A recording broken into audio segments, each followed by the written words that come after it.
माँ ही तो हमारा संसार होती है, माँ ही हमारा स्वाभिमान होती है।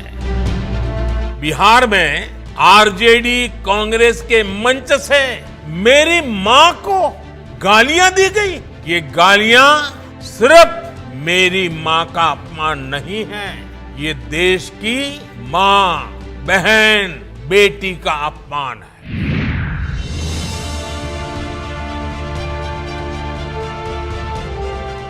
देश की जनता जनार्दन ने एक गरीब माँ के कामगार बेटे को आशीर्वाद देकर प्रधान सेवक बना दिया। ये बात नामदारों को पच नहीं रही है। मैं बिहार की जनता के सामने माँ को गाली देने वालों से कहना चाहता हूँ, मोदी तो तुम्हें एक बार माफ कर भी देगा, लेकिन भारत की धरती ने माँ का अपमान कभी बर्दाश्त नहीं किया।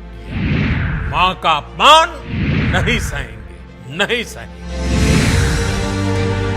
माई के बिना तो कवनो जिंदगी भी ना पनप सकेला।